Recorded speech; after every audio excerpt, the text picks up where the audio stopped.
प्रश्न 7 देखिए, यदि बिंदु L और M के बीच की दूरी 10 हो तो x का मान ज्ञात कीजिए। अब देखिए दो बिंदु दिया गया, एक L और दूसरा M, इनके बीच की दूरी कितना है 10। मतलब समझिए कि ऐसे दो बिंदु हैं, एक बिंदु हो गया L, एक बिंदु हो गया M, इनके बीच की दूरी दिया है 10। तो L और M के बीच की दूरी 10 दिया है, तो हमें पता करना है। यहाँ पे इसने क्या किया, एक जगह संख्या हटा के अक्षर लिख दिया और बोला बताइए यहाँ कौन सी संख्या आएगी। अब यहाँ की संख्या हमें पता करना है, तो उल्टा क्वेश्चन हो गया। अभी तक यहाँ संख्या दिया रहता था, हमें दूरी निकालना रहता था। अब की बार उसने दूरी दे दिया और हमें यहाँ एक संख्या गायब करके बता दिया, पूछा हमसे कि बताइए यहाँ कौन सी संख्या आएगी। तो L का मान कितना दिया है, x7, L का निर्देशांक x,7 है, M का निर्देशांक 1,15 है। अब बिंदु L और M के बीच की दूरी दिया है, L और M के बीच की दूरी कितना दिया है, 10 दिया है। तो दूरी का सूत्र क्या होता है, दूरी के सूत्र से LM बराबर वही अपना सूत्र पुराना, x2 करणी में x2 minus x1 whole square plus y2 minus y1 whole square, वही सूत्र लगाएंगे। अब देखते हैं कि LM का मान कितना दिया है। तो LM का मान कितना दिया है, 10। L और M के बीच की दूरी LM कितना दिया है, 10। तो LM का मान 10 करणी में। अब यहाँ सूत्र लगाइए अपना वही, तो 1 माइनस एक्स होल स्क्वायर, ये देखिए पहले x2 minus x1 whole square plus y2 minus y1 whole square. तो 1 minus X whole square plus 15 minus 7 whole square. अब यही जरा ध्यान रखना, 1 माइनस एक्स होल स्क्वायर में हमारा कौन सा फॉर्मूला आएगा, यहाँ a minus B whole square का फॉर्मूला आएगा। क्यों आएगा, क्योंकि 1 में से x को नहीं घटाया जा सकता, ये सजाती पद नहीं है। तो यहाँ पे देखिए a minus B whole square का फॉर्मूला क्या होता है, a square minus 2ab plus B square. a minus B whole square क्या होता है, a square minus 2ab plus B square. कैसे लगता है सूत्र देखिए, पहले a का स्क्वायर करेंगे, फिर माइनस 2 गुणे a गुणे b, इधर देखिए 2 गुणे a गुणे b प्लस b का स्क्वायर। तो किनारे किनारे का स्क्वायर करके लिखना है और बीच वाला पद जो रहता है उसमें 2 गुणे a गुणे b, 2 गुणे यहाँ a और b का गुणा करना, उसमें 2 का गुणा करना। यहाँ देखिए वही मैंने किया, पहले यहाँ a minus B whole square का फॉर्मूला, तो पहले a का स्क्वायर मतलब 1 का स्क्वायर माइनस 2 गुणे a मतलब 1 गुणे b मतलब x। तो 2ab हो गया ना, 2ab प्लस b का स्क्वायर मतलब x का स्क्वायर, x का स्क्वायर। तो पहले देखिए a स्क्वायर हमारा a1 है, हमारा b x है, तो a square minus 2ab plus b का स्क्वायर। और यहाँ 15 में से 7 घटाएंगे, 8 का स्क्वायर। 1 का स्क्वायर 1 होगा, अब इधर गुणा करो, 2 1 के 2x आ जाएगा, x स्क्वायर और ये 8 का स्क्वायर 64। ये x स्क्वायर पहले लिख दिया, फिर माइनस 2x लिख दिया, और ये 64 और 1 जुड़ जाएगा। क्यों, क्योंकि प्लस 1 है, ये भी प्लस 64, तो प्लस प्लस जोड़ा जाता है। यहाँ माइनस 1 मत समझना, 1 के सामने प्लस है, तो प्लस प्लस जोड़ा जाता है, 64 और 1 65 हो जाएगा। अब हमें एक करड़ी हटाना है, करड़ी कभी भी हटाना है तो क्या करो, दोनों पक्षों का वर्ग कर दो, वर्ग करोगे तो करड़ी हट जाएगी। तो वर्ग करेंगे तो जिसके इधर देखिए करड़ी नहीं है तो इसका तो वर्ग हो जाएगा, और जिसके ऊपर करड़ी है उसका करड़ी हट जाएगा। तो वर्ग का नियम क्या होता है, फिर से देखिए, वर्ग का नियम होता है जिसके ऊपर करणी नहीं है उसका तो वर्ग हो जाएगा, और जिसके ऊपर करणी है उसका करणी हट जाएगा। 10 का स्क्वायर 100, इधर x square minus 2x plus 65 same. अब यहां से देखिए ये 100 को बराबर के उस तरफ ले गया मैं, तो x square minus 2x plus 65, ये प्लस 100 बराबर उधर जाके क्या हो जाएगा, माइनस 100।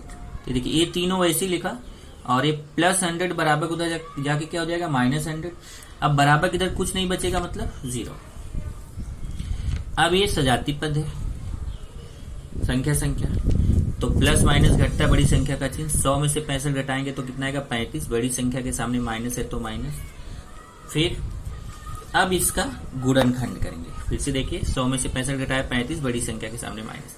अब इसका गुणनखंड करेंगे, गुणनखंड वही किनारे किनारे का गुणा, यहाँ 1 है, यहाँ ऋण 35, 1 में ऋण 35 का गुणा करेंगे, ऋण 35 आएगा।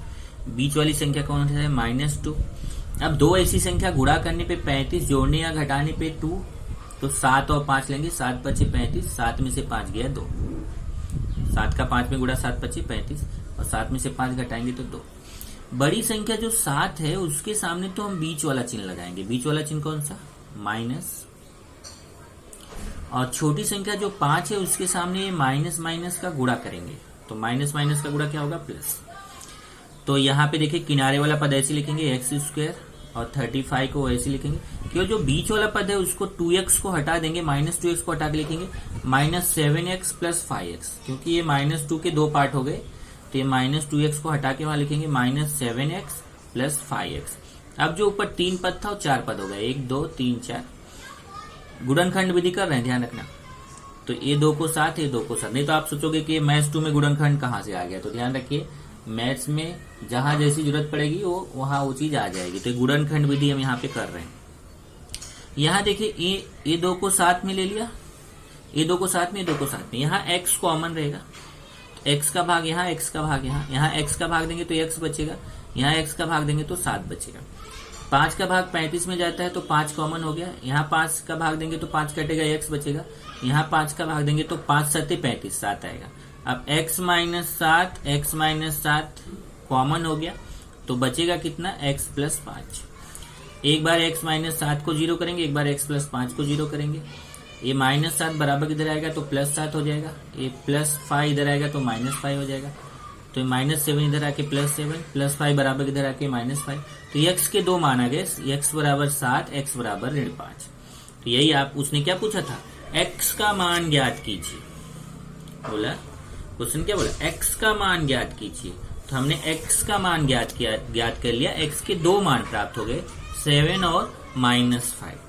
और यहाँ पे अब आप ये वर्ग समीकरण आप पढ़ रहे थे, तो आप उसमें ज्यादातर ये माइनस वाले को छोड़ देते थे। तो ध्यान रखना वो स्थिति अलग थी, स्थिति के अनुसार हमें देखना है कि क्या हमारे दोनों मान सही है कि एक ही सही है। तो निर्देशांक प्लस में भी हो सकता है, माइनस में भी हो सकता है। आपको मालूम है किसी भी बिंदु का अगर आप निर्देशांक लेते हैं तो निर्देशांक वाली संख्या यहाँ ये प्लस में भी हो सकती है, माइनस में भी हो सकती है। इसलिए हमारे दोनों आंसर सही हैं, +7 भी राइट है और -5 भी राइट है। इसका मतलब हम x का मान +7 भी ले सकते हैं और x का मान -5 भी ले सकते हैं। दोनों आंसर से अगर आप निकालोगे LM की दूरी कितना आएगी, 10 आएगी। ये हमारा x का मान आ गया, यही आंसर है। प्रश्न नंबर 8 देखेंगे, जो कि इस एक्सरसाइज का 3.1 का एक्सरसाइज 5.1 चल रहा है। 5.1 का सबसे लास्ट क्वेश्चन है। प्रश्न 8, सिद्ध कीजिए बिंदु A12, B16, C1 + 2√3, 4 ए समबाहु त्रिभुज के शीर्ष बिंदु है। ये देखिए पहला A बिंदु है 1 2, दूसरा B बिंदु है 1, 6, तीसरा C है 1 + 2√3, 4। तो हमें सिद्ध करना है कि ये समबाहु त्रिभुज के शीर्ष बिंदु है। अब समबाहु त्रिभुज क्या होता है, जिस त्रिभुज की तीनों भुजाएं समान हो उसे समबाहु त्रिभुज कहते हैं। तो हम क्या करेंगे, यहाँ दूरी का सूत्र कितनी बार लगाएंगे, 1 2 3 बार। एक बार AB निकालेंगे, एक बार BC, एक बार AC। अगर तीनों भुजाएं समान आ गई तो अपने आप सिद्ध हो जाएगा कि यह समबाहु त्रिभुज है। चलिए देखते हैं। पहले हम दूरी का सूत्र लिख दिए, क्योंकि 3 बार लगाना है इसलिए केवल एक बार सूत्र लिख देंगे, बाकी हमें 3 बार नहीं लिखना रहेगा। पहले मैं A और B के बीच दूरी का सूत्र लगाऊंगा, दूरी AB। तो क्या रहेगा, x2 - x1 whole square plus y2 - y1 whole square. तो 1 - 1 whole square plus 6 - 2 whole square. एक में से 1 गया 0 और 6 में से 2 गया 4। 0 का स्क्वायर 0 होता है, 4 का स्क्वायर 16। 0 में 16 जोड़ेंगे तो 16 आएगा। 16 को 4 × 4 लिख सकते हैं और ये जोड़ी बन गई तो एक बाहर हो गया। या डायरेक्ट भी आप 16 का वर्गमूल 4 लिख सकते हैं, इसके बीच वाला करना जरूरी नहीं। आप डायरेक्ट 16 का वर्गमूल आपको 4 पता है तो आप ये बीच का स्टेप गायब कर सकते हैं। तो इस तरीके से AB का मान आ गया 4। 16 का वर्गमूल कितना होता है, 4। अब निकालते हैं BC। B और C के बीच लगाएंगे। ये देखिए A पूरा x का मान है, ध्यान रखना। ये पूरा कॉमा के पहले ये पूरा x है और कॉमा के बाद ये y है, तो ये पूरा x2 का मान है। तो x2 - x1 whole square plus y2 - y1 whole square सूत्र है। तो 1 + √3 - 1, 1 + √3 - 1 whole square plus 4 - 6 whole square. 4 BC निकाल रहे हैं ना, तो BC में यहाँ 4 - यहाँ मैंने 2 लिख दिया, 4 माइनस 6 होल स्क्वायर आएगा। चेक कर लीजिए, 4 माइनस 6 होल स्क्वायर। तो 1 plus 2 root 3 minus 1 whole square, 1 plus 2 root 3 minus 1 whole square plus 4 minus 6 whole square. अब यहां देखिए, ये प्लस 1 है, ये माइनस 1 है, तो ये 1 और 1 कट जाएगा, बचेगा 2 रूट 3। तो फिर से चेक करिए, ये प्लस 1 और माइनस 1 कट जाएगा, तो बचेगा 2 रूट 3 का स्क्वायर प्लस, यहाँ प्लस माइनस घटता है, बड़ी संख्या का चिन्ह, 6 में से 4 गया 2, बड़ी संख्या के सामने माइनस। अब 2 का स्क्वायर 4 होता है, करनी में 3 का स्क्वायर 3 होता है। 2 का स्क्वायर 4 और करनी में 3 का स्क्वायर मतलब करनी हट जाएगी, तो 3 आएगा। इधर माइनस का स्क्वायर प्लस 2 का स्क्वायर 4, 4 तियां 12 और ये 4, 12 4 16, 16 का वर्गमूल कितना होता है 4। अब हम निकालेंगे AC। AC के लिए फिर से देखिए वही, अब A और C के बीच लगाना है दूरी का सूत्र। तो x2 minus x1 whole square plus y2 minus y1 whole square. तो 1 plus 2 root 3 minus 1 whole square plus 4 minus 2 whole square. ये देखिए, 1 plus 2 root 3 minus 1 whole square plus 4 minus 2 whole square. अब यहाँ पे प्लस 1 और माइनस 1 कट जाएगा, तो 2 root 3 का स्क्वायर और 4 में से 2 गया 2 का स्क्वायर। 2 का स्क्वायर 4, करनी में 3 का स्क्वायर, करनी हट जाएगी 3, इधर 2 का स्क्वायर 4, 4 तियां 12 प्लस 4, 12 4 16, 16 का वर्गमूल 4। अब जरा ध्यान से देखिए, हमने यहाँ पे जो मान निकाला, तो हमें AB का मान आया 4, BC का मान आया 4 और AC का मान भी आया 4।